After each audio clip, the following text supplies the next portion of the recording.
Supercharged, a podcast focusing on renewable energy and the passion behind the movement. Supercharged is a thoughtful journey through renewable energy sustainability and an integrated lifestyle. Subscribe and listen each week as we chat with thought leaders, influencers, and those who simply choose to live a better way. And hopefully, along the way, you too will be inspired to live supercharged.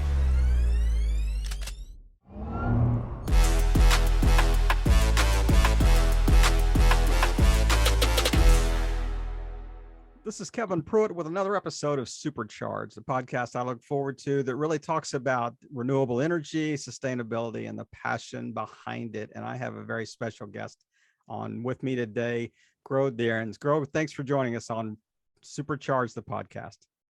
Thank you for having me. I'd like you to just take just a moment and kind of share your background a little bit, share who you are with our listening audience, kind of set the stage for us. Great. So my name is Gro, and it means actually to grow. And I've kind of brought that with me throughout the last couple of years when I've been working with growing companies within both technology and linked to the sustainability, or trying to find better solutions to existing problems, because that's what it's all about, both growing companies, but also growth of the planet and the ecosystem and the environment and society that we live in. So that's my reference to that. I'm Norwegian. I am an investor and executive and advisor to early stage tech companies. And we met first time through my former job, where I was exposed to a lot of Nordic startups coming to the US to try and grow their companies here, as a former diplomat of Norway to the US. And that's where basically my passion was triggered to look for better solutions. And since then, I joined a venture capital firm investing in what we say meaningful companies, and a startup in our portfolio that we can come back to if that's of interest, called Ivaldi. I would love to circle back with that in a minute, but I really kind of want to drill down just a little bit. I mean, you and I have chatted before, and the thing that really stuck out to me is just, it's almost this Norwegian mindset of taking care of the environment, taking care of the planet, doing things that are not harmful, whether it's the fishing side of things or whether it's generating electricity, or, I mean, you mentioned a number of different things, but I'm especially interested in kind of like the generating electricity in the ocean. I remember you mentioning something about that. So talk just briefly about that. And then I really want to get into kind of your mindset around sustainability. Yeah, so, I appreciate that. I'm sure all Norwegians would. I would say it's really maybe a Nordic mindset, and maybe it comes from growing up in very, harsh, cold, rough environments. And particularly Norway has, the natural resources are essential for Norwegian welfare, whether it's wind, water,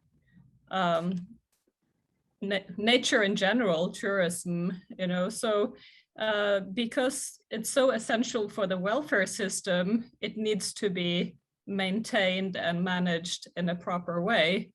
And so I think it's more something that you grow up with, that you appreciate nature and you appreciate the natural resources, more than something that you have been educated to, let's say, act upon. But some of the more fascinating things that are happening in Norway currently, I would say, are offshore wind as an alternative, and also the very high percentage of hydropower, and the unbeatable level of electrification of the mobility sector, transportation. Right. So I think those are probably the most important things happening there at the moment. Well, it's interesting that you talk about kind of the Scandinavian or, mindset that says, this is just how we grew up. We weren't taught this. We weren't taught to believe these things or appreciate these things. So from your perspective, I ask this question virtually every podcast. I mean, how would you define sustainability? What does it mean to you personally? So I think because of the job I have, I hear definitions all the time. I'm sure. And the definition that I guess triggers me the most is to have our needs met without compromising the next generation's ability to have their needs met. What I like about that is I have kids, and we all want to provide our kids with a better platform than what we had, irrespectively of, how lucky we were growing up. I consider myself very lucky. Consider myself as if I won the lottery twice, being born in Norway and having had the ability to be exposed to Silicon Valley for many years with that type of mindset. But but what I feel is missing in that definition is not only that we need to have an ambition to maintain balance, but we should have an ambition to improve things, because we've lived now for so many years impacting our societies and our environment negatively. So we better step up and, improve things rather than just maintain balance. It's not just good enough to be neutral. I don't think so. There has to be not anymore. I mean, right. the UN called for code red, and I'm a true believer in that. We need to make a change. So it's interesting, just the whole idea of when you're talking about how you grew up and just the appreciation of that and even for your kids. So how does that impact how you live day to day? So, what's your, I mean, it's an inherent mindset. You said you weren't taught it, just you kind of grew up with that, but does it have an effect on how you live personally, your how you run your household? Yeah, I do think so, but let me say this. Even though I grew up, I grew up in the 70s and 80s and 90s, and I think the generation before us, so my parents, they were just naturally more, let's say, adjusted to handing over a more sustainable world, because irrespectively of having to, save money and finish your plate, basically finish your food, right? That was just how they lived. And I remember it wasn't necessarily a pleasure to go out and enjoy nature every weekend. Right. It was more like, it's something you do. Yeah, right? It's a necessity.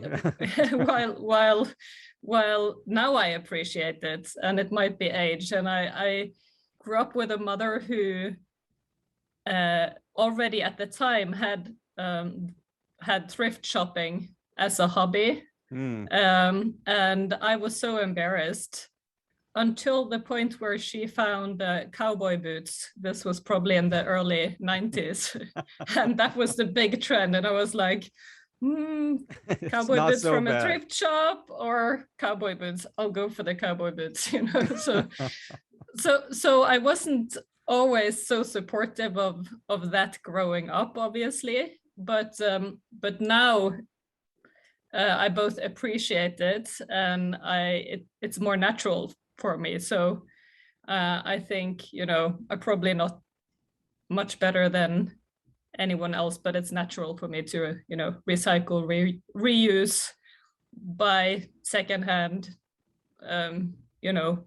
hand over or sell rather than throw away, etc. I mean, I love the idea.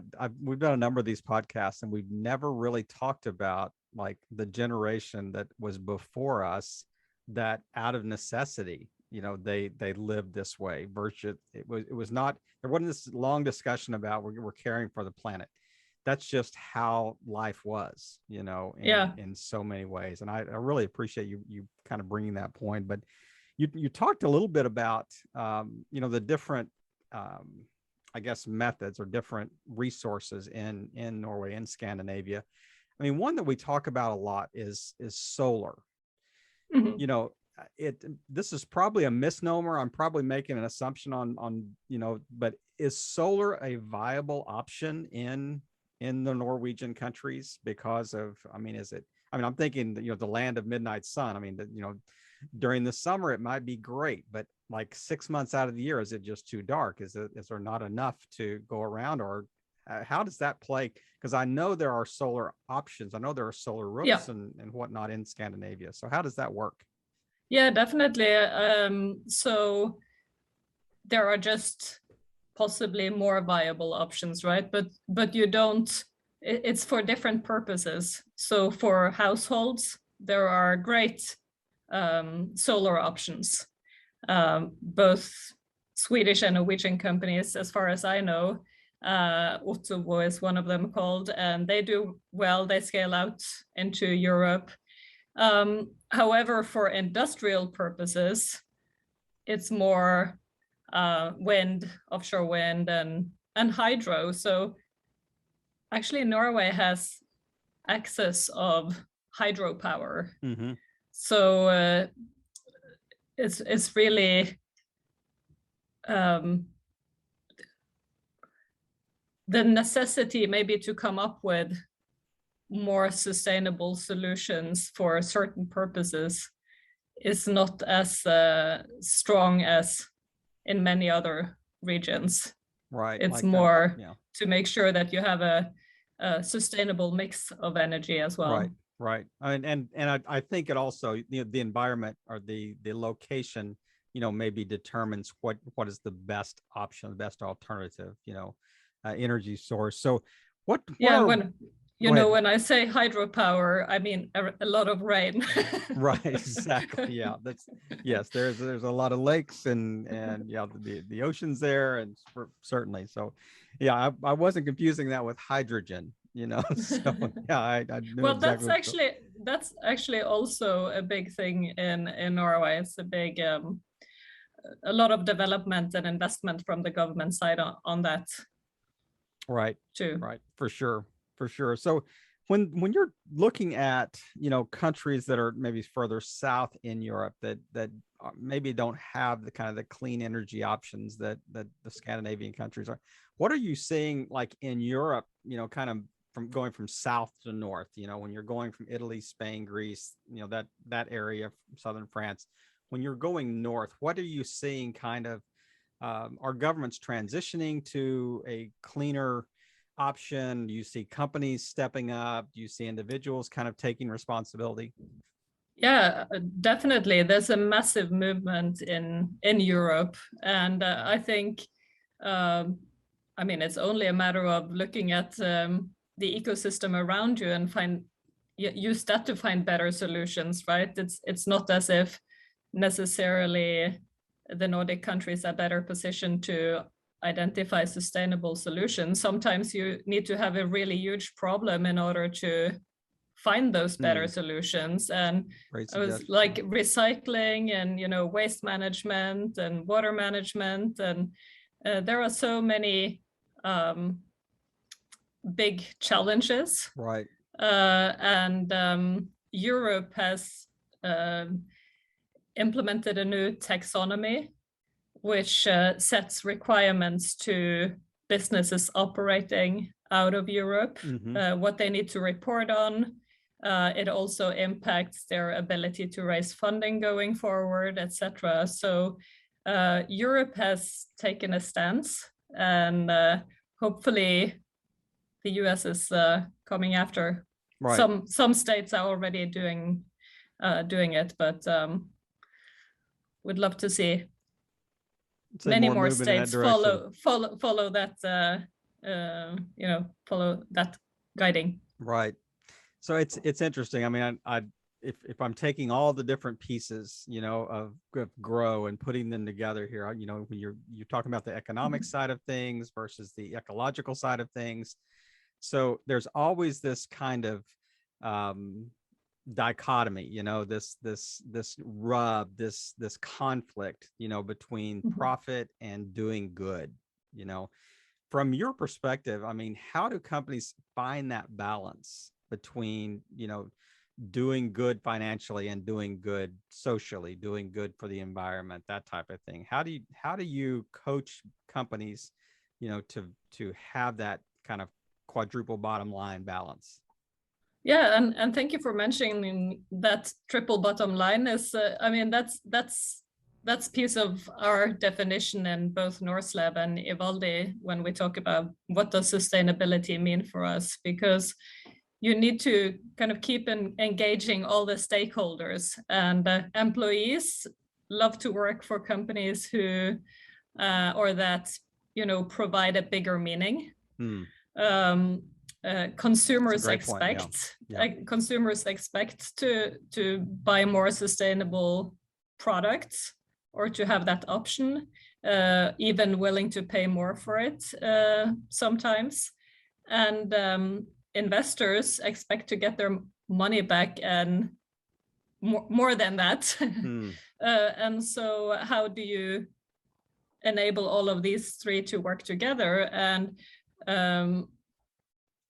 how we do it in Norselab is to try and look for business models that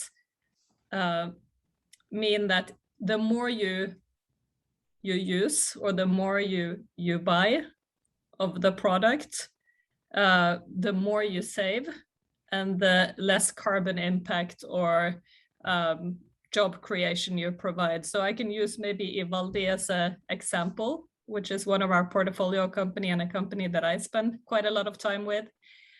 So the vision, I met the founder, Norwegian guy called Espen Sivertsen, many years back, and I was just fascinated by his vision of how you can transform supply chains from what we see today, where industrial spare parts are manufactured somewhere, some central hub, and then sent by ships or planes or trains or trucks all over the world, to be left in a storage until it's maybe needed.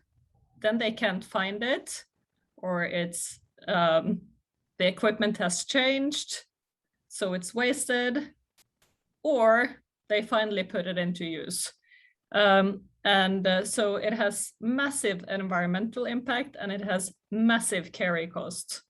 And so his idea was, why can't we provide a solution where industrial spare parts can be 3D printed close to the location where they're needed, when they're needed?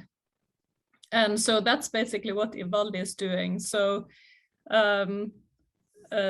the triple bottom line is connected in the way that the more parts you can print locally, close to where it's needed, the less parts you need to have in your supply chain, the less you need to insure, you need to keep in your inventory, and the less transportation. So that's how, more use is good for the cost side, it's good for lead time, but it's also good for carbon footprint, and it provides jobs close to where the part is needed, meaning you can work on a print line locally to, for example, a wind farm, or you can work in a factory in some central location in Europe or Asia. I love the idea of kind of this just in time, inventory. The just in time is created just when you need it. It doesn't sit on a shelf. It doesn't take up space. It doesn't use resources. It does, there's no waste. I mean, it truly is. I mean, I remember the first time I heard, the kind of the ethos behind the company. I thought, what a great idea. And it Yeah, had so many uses. I mean, not just industrial. I mean, what can you not 3D print right now? Yeah, so yeah, and that's I know that's a statement, but if it was a question, it's like currently you can print a lot. Yeah, it's just not cost let's say cost efficient, right, to print everything. right. And so part of the challenge is to identify what can be printed. Yep. Yeah. And I mean, we don't fix everything overnight. I mean, it's incremental. It's, definitely, let's start with the things that are kind of close to us and almost the, proverbial low hanging fruit, so to speak. So exactly. If you're talking to somebody though about, that's kind of, further behind you on the journey, especially, maybe owns a business, how would you tell them, like, what are some easy steps to take, to when you're really thinking about these, when you're thinking about the triple bottom line, type thing, especially, early stage startups or, just small business owners that, may not generate a lot of revenue, but, it takes all of us to make an impact. So how would you coach them? Yeah, no, I think ask the questions, because rather than, trying to come up with solutions for them, because I mean, we only invest in companies that are net zero, that doesn't have an impact, or that has a positive impact. Mm-hmm. And so they need to prove to us that that's the fact before, or in the due diligence. And through asking those questions, if they haven't already, they start to consider, how diverse are we? What's the impact on the environment? What's the impact on society? How is that linked to financial sustainability and the possibility to grow this company? So I think, I mean, most people, at least the people I meet, they want to make a difference, right? They want to make a positive difference. And also they understand that these things are linked. Consumers want more sustainable products. Again, they want to hire the best talent. So they want to engage potential employees, etc. So for me, it's more like, who am I to judge? Like, I probably don't live more sustainable than most people, definitely not in our part of the world, but ask questions that enable people to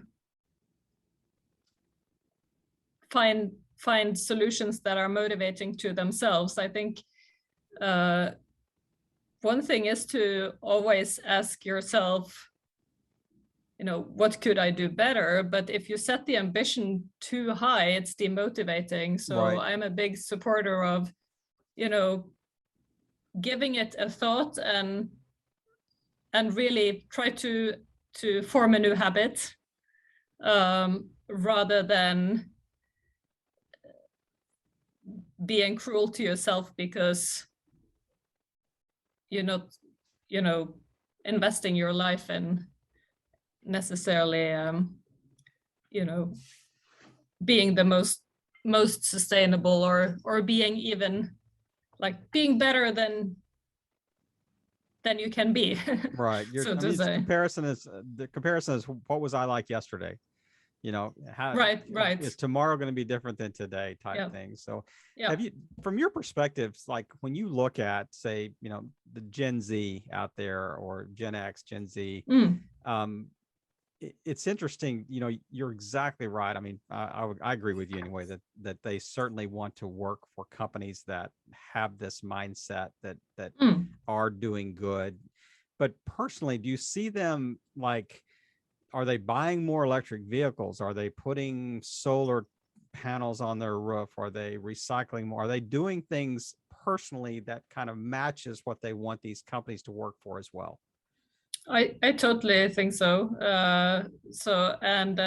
Also, I mean, just looking, my kids are not the age where they make these types of choices yet, but I think it's more intrinsic in what they do. Right. I mean, there's a lot of trash TV out there, but there's also a lot of amazing content, and the kind of level of knowledge that they have is just amazing, even at elementary school, and how they come home and say, we have to buy an electric car, or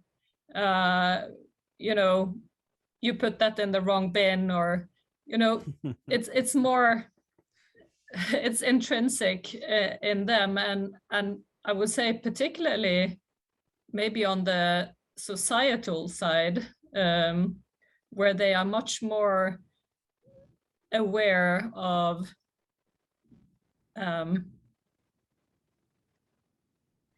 the differences in the world, and how we impact, how we have, or how our generation and the generations before us in the industrial world has impacted the society, and now it's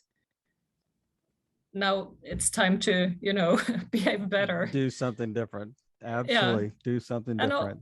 And also how they just don't have the same biases when it comes to diversity and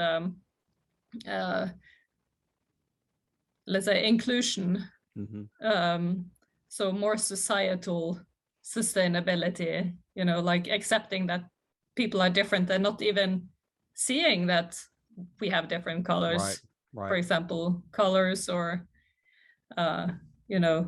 sexual preferences, or whatever it is.